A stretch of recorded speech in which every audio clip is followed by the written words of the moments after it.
자, 오늘 하께서 의결하신 말씀은 데살로니가전서 2장 1절로 20절까지 있는데 17절로 20절을 끌어 읽었습니다.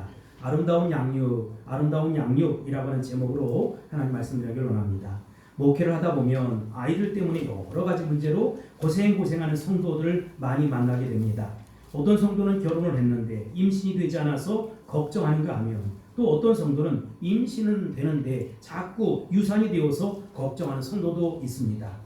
그 중에 어떤 성도는 2번, 3번 유산을 한 후에 아이 둘을 낳아서 잘 키우는 가정이 있는가 하면 또 어떤 성도는 4번이나 유산을 하고 아이 하나를 낳아서 잘 키우는 성도도 봤어요.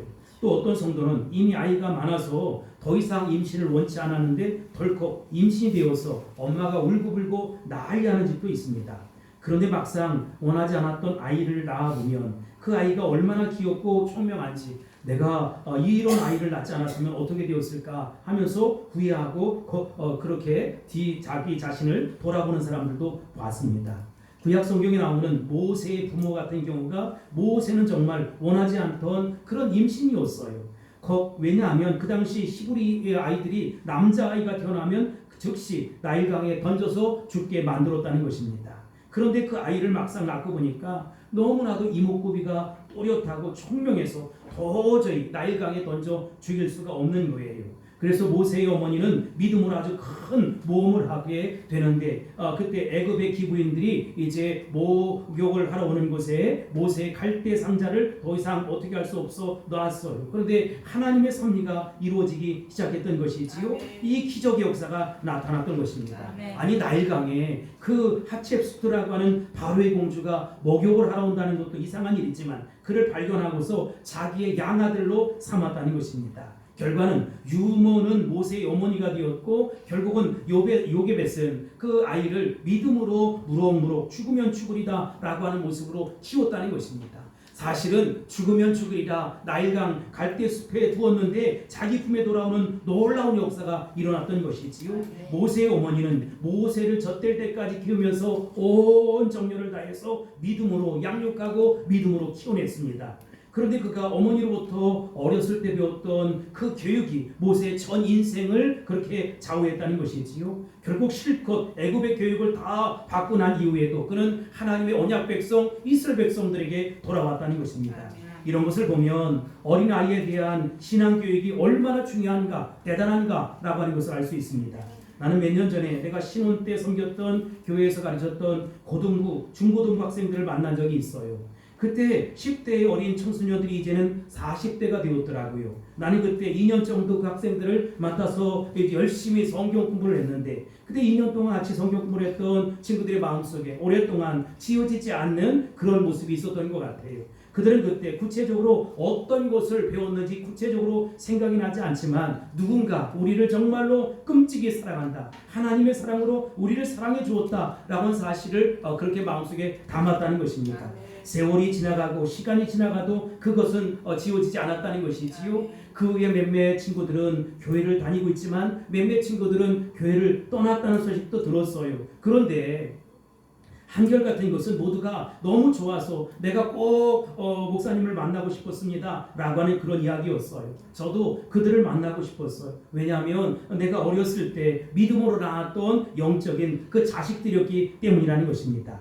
우리가 이런 것을 보면 신앙에서도 처음에 누구를 만나느냐, 그래서 그 사람을 통해서 어떤 구체적인 사랑을 경험했느냐, 은혜를 체험했느냐에 따라서 그 영적인 갈림길이 생긴다는 것입니다. 처음에 어떤 사람으로부터 구체적으로 엄청난 하나님의 사랑과 우리 주님의 관심을 받고 이렇게 성장하면 그것이 아름다운 추억이 되어서 평생 그것이 영적인 자양분이 되고 믿음으로 올곧은 신앙으로 살게 된다는 것입니다.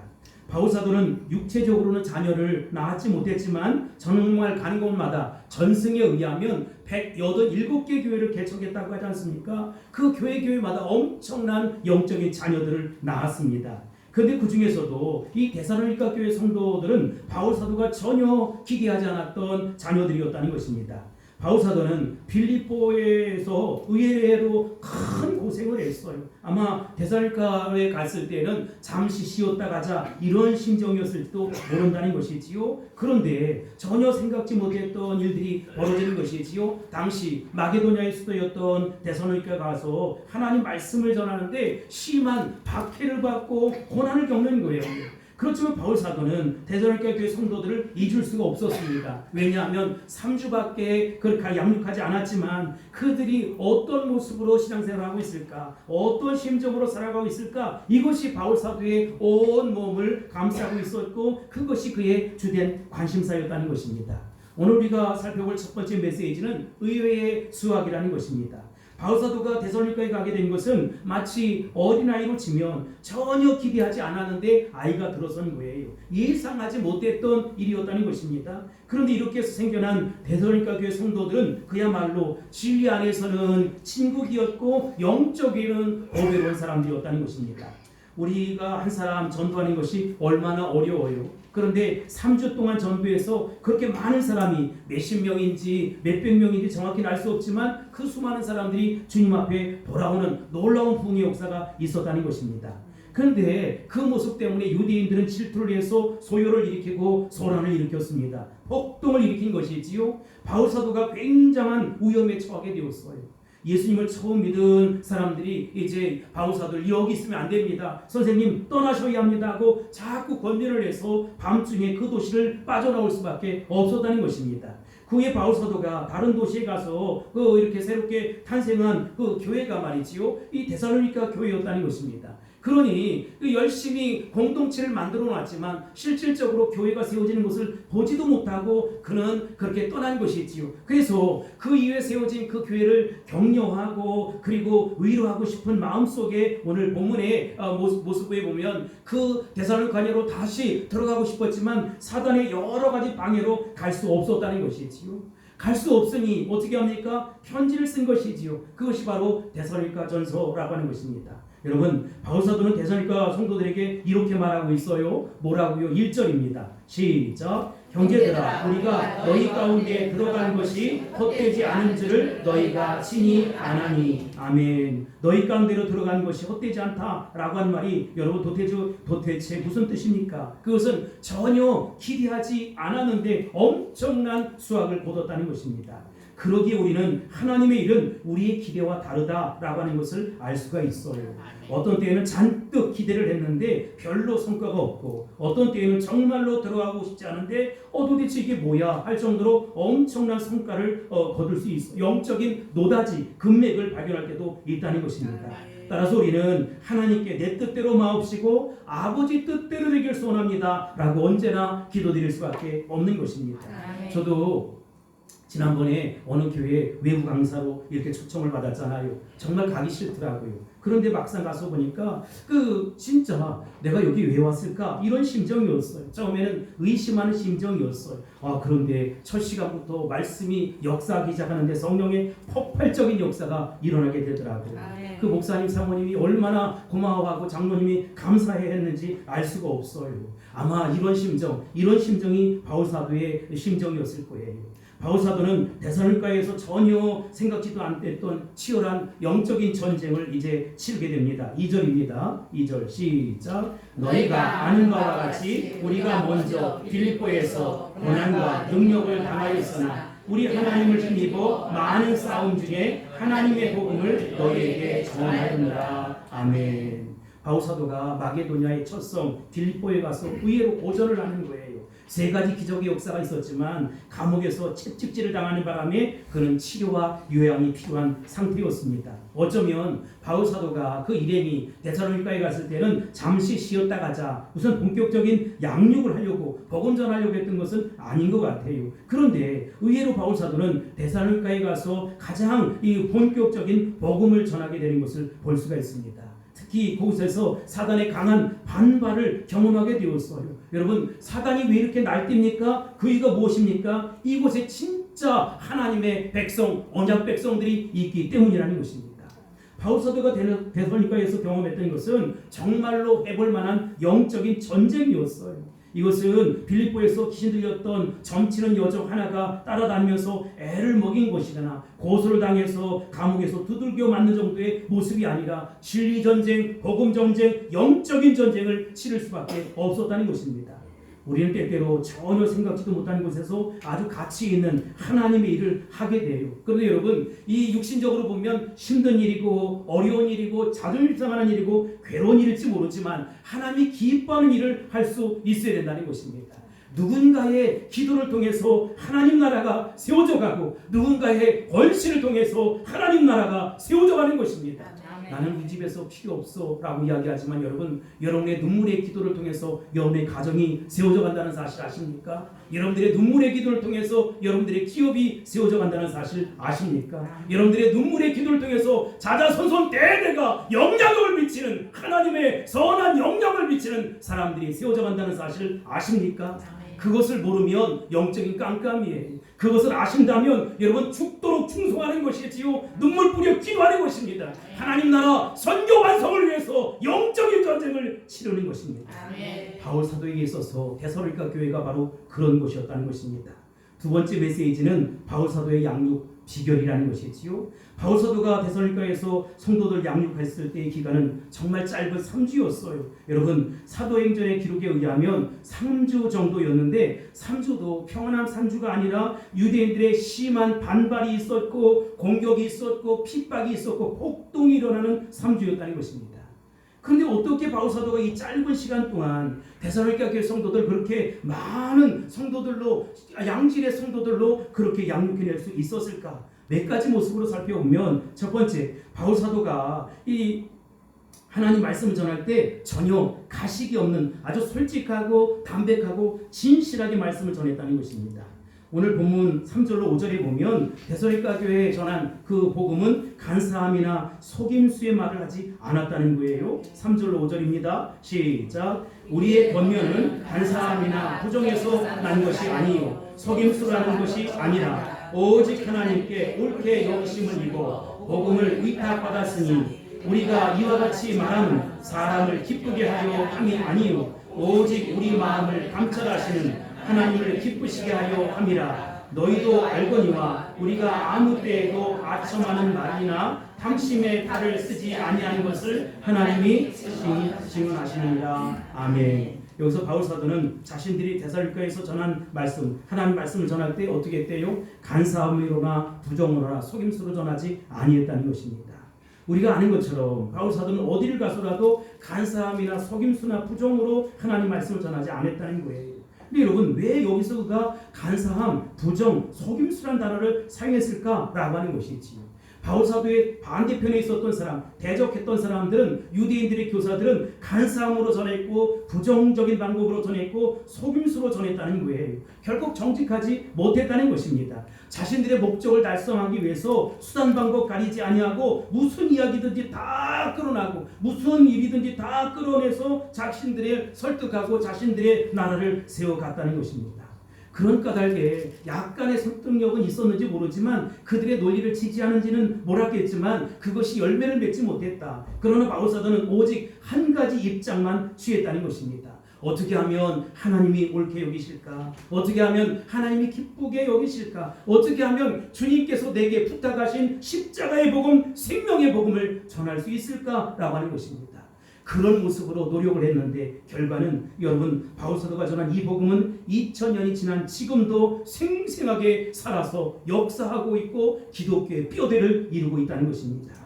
오늘 하나님 말씀 전하는 설교자들도 성도들이 유식하고 똑똑하기 때문에 성경만 가지고는 안 돼, 전혀 먹혀들지 않을 것 같아 라고 하면서 다양한 지식을 전하기도 하고 자기의 개똥 철학 같은 그 영적인 것들을 전하는 거예요. 자기의 모습을 간증하는 거예요. 여러분, 약간의 유익이 될 수 있을지 모르지만 전혀 유익이 되질 않아요. 하나님 말씀만이 살아서 역사하고 움직인다는 것입니다. 하나님 말씀만이 생명이고 하나님 말씀만이 구원이고 하나님 말씀만이 능력이라는 것입니다. 바울사도는 데살로니가에서 일체 간사함이나 부정이나 속임수나 아첨의 말이나 탐심의 탈을 쓰지 않았다는 거예요. 우리로 얘기하면 맨 얼굴로 그렇게 전한 것이지요. 그렇게 했을 때 상당한 결과가 있었어요. 의외의 결과가 있었어요. 그들 가운데 진리의 말씀을 깨달은 자도 있었고 예수 그리스도를 구주로 믿는 하나님의 자녀들이 등장하게 되었다는 것입니다. 여러분, 배우는 사람은 전하는 사람을 그대로 닮아가게 되어 있어요. 전하는 사람이 가면이나 탈이나 이렇게 쓰고서 이제 하면 밑에서 배우는 사람도, 가르치는 사람이 그러면 배우는 사람도 똑같이 가면을 쓰고 탈을 쓰고 그런다는 것이지요. 그런데 가르치는 사람이 전혀 가식이 없이 모든 면에 솔직하고 진실하게 이렇게 이야기하면 성도들 가운데도 아주 솔직하고 진실한 성도들이 세워진다는 것입니다. 나는 우리 성도들이 모두 다 하나님 앞에 거룩하고 성결한 성도의 모습이 될 수 있기를 바랍니다. 아멘. 지금은 완전치 않지만 완전을 향해서 온전함으로 나아갈 수 있게 되길 바랍니다. 아멘. 두 번째로 아기를 키우는 엄마의 자세였다는 것입니다. 6절로 7절입니다. 시작. 또한 우리는 너희에게로든지 다른 이에게서든지 사람에게서는 영광을 구하지 아니하였노라. 우리는 그리스도의 사도로서 마땅히 본의를 주장할 수 있으나 도리어 너희 가운데에서 유순한 자가 되어 유모가 자기 자녀를 기름과 같이 하였으니 아멘. 바울사도나 그의 동역자들은 얼마든지 사도로서 데살로니가 교회 성도들에게 지시하고 명령하고 이렇게 해라고 군림할 수 있었어요. 왜냐하면 그 당시 문화가 그랬고 그런 문화가 길들여져 있기 때문입니다. 어떻게 보면 단시간에는 그게 더 효과적인지 모르겠어요. 예를 들어서 일본 사람들은 오야봉이 있고 시다가 있잖아요. 오야봉이 지시를 하면 시다는 그 명령에 순종하는 것이지요. 그러나 바울사도는 그렇게 하지 않았다. 어떻게 했어요? 마치 아이를 양육하는 것처럼 유모의 심정으로 양육을 했다는 것입니다. 여기 유모는 엄마 중에서도 젖 먹여 키우는 엄마를 이야기합니다. 여러분, 젖을 먹이는 엄마는 아이에게 어떡합니까? 모든 시중을 다 들어주는 거예요. 자기가 희생하지 아니하면, 자기가 헌신하지 아니하면 아무것도 얘가 잘할 수가 없잖아요. 그러니까 사랑하는 아이에게 시간을 드리고 물질을 드리고 정성을 드리고 다 드린다는 거예요. 아마 바울 사도가 데살로니가에서 다른 이들에게 그렇게 했던 것 같아요. 명령이나 큰 소리 치지 아니하고 그저 믿음으로 유모가 이렇게 아이를 키우듯이 그렇게 했던 거예요. 그 3주간에 그렇게 젖먹이들을 키우는 것 같이 그렇게 했더니 정말 얼마나 힘들었겠어요. 자신이 빌립보에서 정말 매가 떡이 되도록 맞고 겨우겨우 살아서 여기까지 왔는데 그들을 씻겨주고 닦아주고 고통스러운 시간이지요. 어려운 시간이지요. 그러나 여러분, 이 데살로니가 교회 성도들은 3주간에 있다 떠난 바울 사도가 영원히 잊혀지지 않는 영적인 스승이 되었다는 것입니다. 우리가 사실 많은 말씀을 듣지만 그 말씀을 다 기억합니까? 아니잖아요. 오히려 그 말씀의 분위기가 어땠을까? 그때 그분이 어떤 정신으로 우리에게 이 말씀을 먹였을까? 라고 하는 것이 남지 않습니까? 결국 아이들은 엄마의 희생과 관심을 얻고 크는 것 아니에요. 전에 어떤 분이 자신이 개척을 한다면서 목사님의 목회 방침을 얘기해 주세요. 그래서 제가 대답을 했어요. 성도들은 목사의 열정과 목사의 수고와 목사의 희생을 돕고 자라는 것입니다. 열정과 수고와 희생을 해야 합니다. 목회라는 것은 어떤 이론을 이야기하고 프로그램을 이야기하는 것이 아니라 그저 성도들을 사랑하는 거예요. 마치 예수님이 사랑하셨던 것처럼 그 희생하고 열정을 가지고 헌신하는 것이지요. 그래야 하나님 나라가 세워져 가는 것입니다. 누군가 죽어야 누군가 사는 것입니다. 오늘날 가정에서 아무도 죽으려고 하지 않아요. 내가 도대체 뭐냐? 이 집의 식순이냐 밥순이냐? 라고 이야기해요. 내가 이 집의 머슴이냐 못하는 사람이냐? 라고 모두 다 자기 일을 회피하려고 하는 것이지요. 누군가 죽지 아니하면 모두 다 죽게 되어 있다는 것입니다. 그러나 십자가 구속의 사랑으로 누군가가 죽으면 그 속에 생명이 살아나고 장성해서 그리스도의 장성한 분량이까지 이르러서 하나님 앞에 선한 영향력을 드러내는 것이고 하나님 나라 선교 완성을 이루는 놀라운 일꾼들이 세워져 가는 것입니다. 아멘. 여러분, 내가 그렇게 희생한다고 이야기하지 마세요. 희생하는 것이 아니라 헌신하는 것입니다. 아멘. 하나님 나라를 위해서 헌신하는 것입니다. 아멘. 그러면 하나님께서 하늘의 상이 큽니다. 하늘의 상이 큽니다. 하늘의 상으로 덧입혀 주실 것입니다. 아멘. 바울 사도는 데살로니가 교회 성도들을 이론적으로 키운 것이 아니었어요. 오직 예수 사랑, 십자가 사랑, 구속의 사랑으로 희생을 했어요. 그랬더니 어떻게 됐습니까? 무럭무럭 아름답게 성도들이 자랐다는 것입니다. 그래서 바울사도는 무엇이라고 고백합니까? 8절입니다. 시작. 우리가 이같이 너희를 사모하여 하나님의 복음뿐 아니라 우리의 목숨까지도 너희에게 주기를 기뻐함은 너희가 우리의 사랑하는 자 됨이라. 아멘. 바울사도는 데살로니가 교회 성도들을 위해서 모든 것을 다 주고 싶었다는 거예요. 그리고 모든 것을 희생해도 전혀 아깝지 않았다는 것입니다. 왜 그래요? 그만큼 그는 복음에 순수했어요. 우리는 복음에 순수한 사람들을 보면 그저 다 주고 싶은 거예요. 그 사람을 위해서 모든 것 다 희생하고 싶은 거예요. 하지만 그에게 모든 것 다 줄 수 없어요. 그 이유가 모르죠? 우리 사랑에는 독이 있기 때문에 혹시나 이 독 때문에 잘못될까봐, 잘못 양육받을까봐 인간적인 사랑이 아니라 예수 그리스도의 십자가 구속의 사랑으로 품어주고 안아주고 보듬어야 한다는 것입니다. 세 번째, 그는 자비량으로 복음을 전했다. 9절로 10절입니다. 시작. 형제들아, 우리의 수고와 애쓴 것을 너희가 기억하느니 너희 아무에게도 폐를 끼치지 아니하려고 밤낮으로 일하면서 너희에게 하나님의 복음을 전하였노라. 우리가 너희 믿는 자들을 향하여 어떻게 거룩하고 옳고 금없이 행하였는지에 대하여 너희가 증인이요 하나님도 그러시도다. 아멘. 목회자가 주님의 몸된 교회에서 사역을 할 때 개척교회는 어쩔 수 없지만 그때는 자비량으로 할 수밖에 없는 것이지요. 왜냐하면 이 성도들로 하여금 목회자의 생활을 책임져라 이렇게 하면 신앙이 성장할 수 없기 때문에 그래요. 그러나 여러분, 물질적으로 부담을 주지 않는 것이 전혀 그 신앙에 도움이 되는 것은 아닙니다. 그러면 구경꾼으로 남아 있을 수밖에 없어요. 정말로 할 수만 있다면 내가 정말 하나님 나라 선교 완성을 위하는데 그 목회자를 잘 섬겨야지 이렇게 하면서 나의 신앙도 자라는 것이고 교회도 무럭무럭 성장하는 것이고 하나님 나라 선교 완성이 이루어져가는 것입니다. 대신 바울사도는 무엇이 옳고 그른지에 대해서는 자기가 자비량으로 하지만 분명히 얘기했어요. 뚜렷한 영적인 기준과 원칙이 있었다는 것입니다. 이처럼 우리는 모든 상황 속에서 분명한 것은 하나님 말씀이 선명한 기준이 되어야 한다는 것입니다. 내가 남편을 섬기고 아내를 섬기고 부모를 섬기고 자녀들을 섬기고 주님의 몸된 교회를 섬겨도 이게 정말로 주님이 원하시는 것인가, 하나님께서 기뻐하시는 것인가가 선명한 기준이 될 수 있어야 된다는 것입니다. 데살로니가 교회 성도들은 마치 아직 이방인이잖아요. 이방인이 어떻게 하는 것이 바른 믿음인지 바른 신앙생활인지 모를 때가 있었어요. 그래서 바울사도는 이렇게 해야 한다라고 하는 정확한 기준을 세워줬다는 것입니다. 네 번째로, 아버지와 같이 의논의 상대가 되어주고 때로는 위로도 하고 때로는 꾸짖기도 했다는 것입니다. 11절 12절입니다. 시작. 너희도 아는 바와 같이 우리가 너희 사람에게 아버지가 자기 자녀에게 하듯 권면하고 위로하고 경계하느니 이는 너희를 부르사 자기 나라와 영광에 이르게 하시는 하나님께 합당히 행하게 하려 합니다. 아멘. 자녀를 키우면서 늘 젖먹이를 대하듯이 그렇게 하면 응석바지가 되는 거예요. 훌륭한 사람이 될 수 없어요. 때로는 아버지가 훈계하고 야단치는 것처럼 해야 될 수 있어요. 시부리어로 그걸 무사르라고 합니다. 아버지의 그 야단 또는 훈계, 이것을 통해서 애들의 모습이 뾰족뾰족하게 아름답게 그리고 큰 일꾼으로 자라가는 거예요. 물론 아버지의 야단만 있는 건 아니지요. 엄마가 하나님 말씀 토라로 잘 양육해내는 것입니다. 그래서 아버지의 훈계가 있고 어머니의 그 사랑이 들어가면 멋지게 성장해가는 것입니다.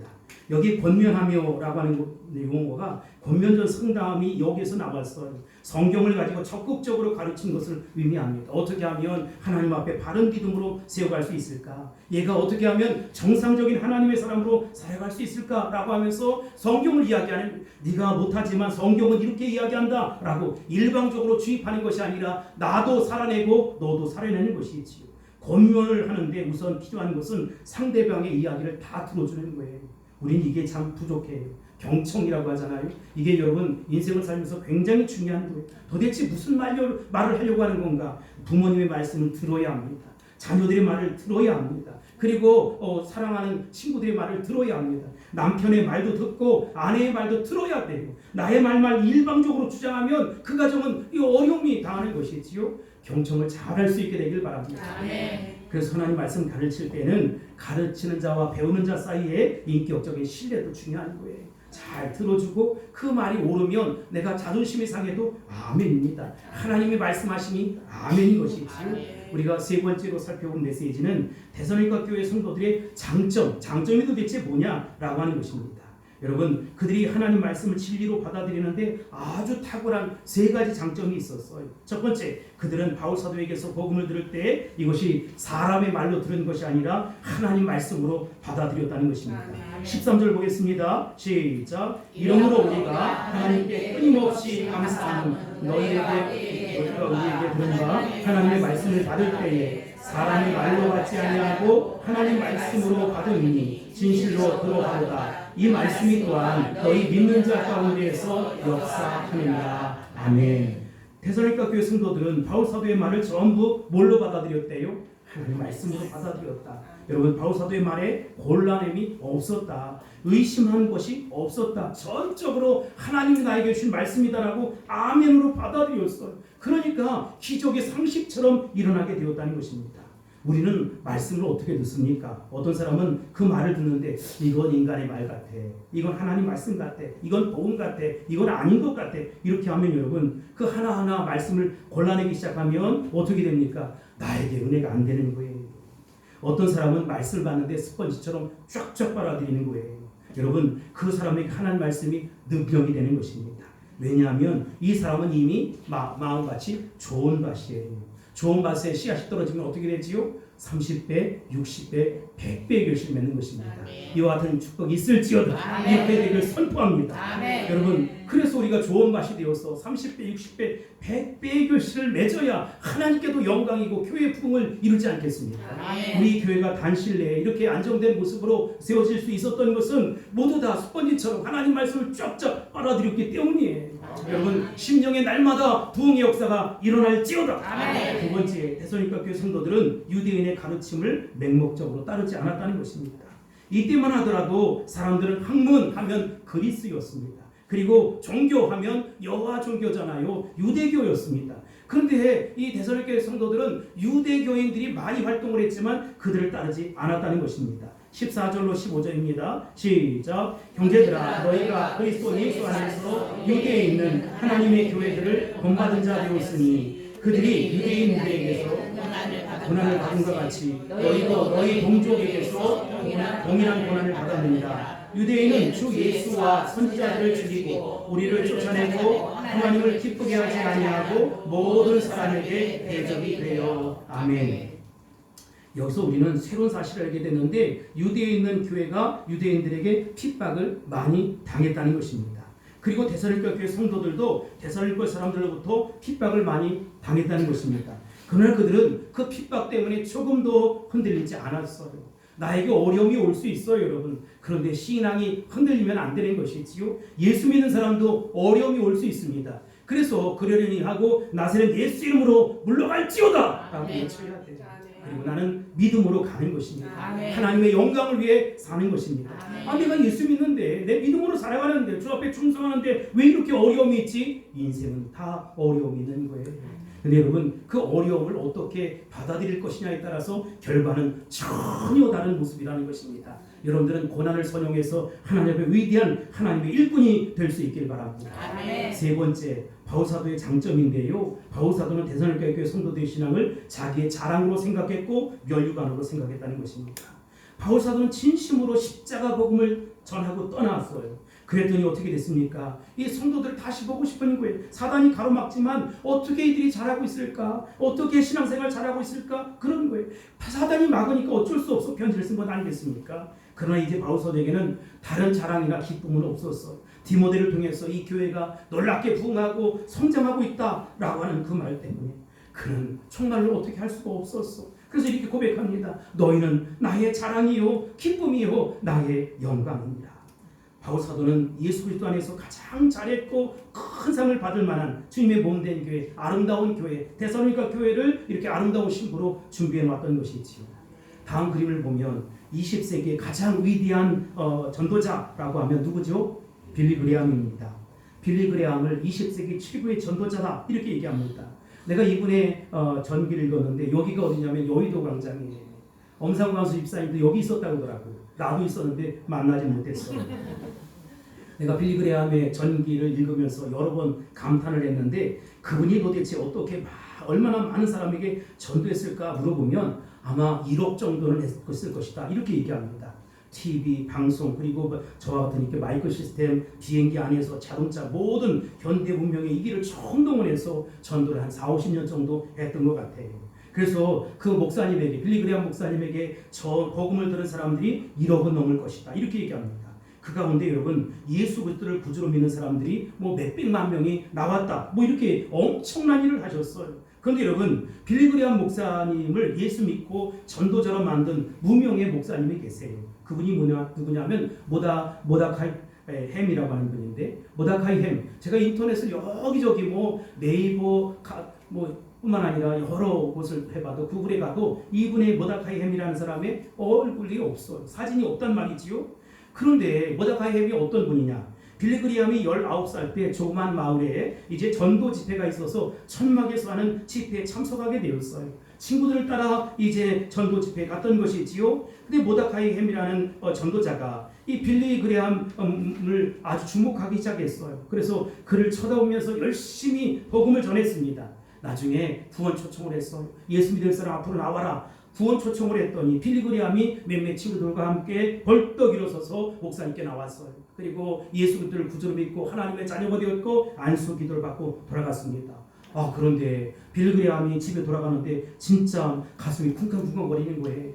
세상이 온통 달라져 버리는 거예요. 왜 그렇습니까? 자신도 모르게 영원히 거듭난 것이지요. 하나님의 자녀가 되었던 것입니다. born again, 거듭난 것입니다. 기쁨이 가슴에서 치밀어 오르기 시작합니다. 사람이 완전히 달라졌습니다. 그때부터 이 좋은 복음을 전하기 위해서 내 인생을 드려야겠다, 바쳐야겠다 결심을 합니다. 이렇게 해서 위대한 전도자가 되는데 모다카이 햄이라고 하는 목사님이 쓰임을 받았던 것이지요. 축복의 통로가 되었던 것입니다. 사랑하는 성도 여러분, 예수님이 재림할 때 예수님이 모다카이 햄 목사님을 보시고 뭐라고 말씀하시겠어요?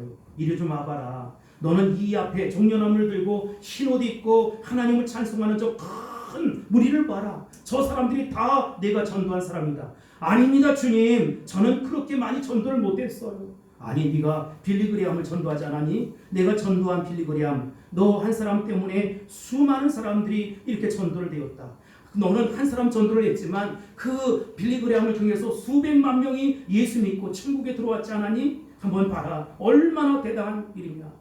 착하고 충성된 종아 내가 작은 일에 충성하였으니 내 많은 것으로 내가 맡기리라. 내가 내 주인의 즐거움에 참여하리라. 여러분 내가 작은 일을 하는 거예요.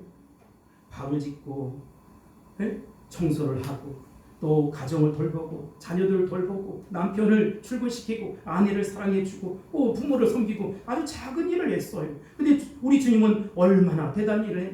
착하고 충성된 종아 내가 작은 일에 충성하였으니 내가 많은 것으로 맡겨주겠다는 것입니다. 네가 주인의 즐거움에 참여할 수 있다는 것입니다. 여러분 우리가 천국에 가면 우리 금멸관을 써주실 거예요. 모다카이 햄이 그때 얼마나 행복할까. 여러분 흥분을 해서 정신을 잃어버릴 정도의 모습이었을 거라는 것입니다.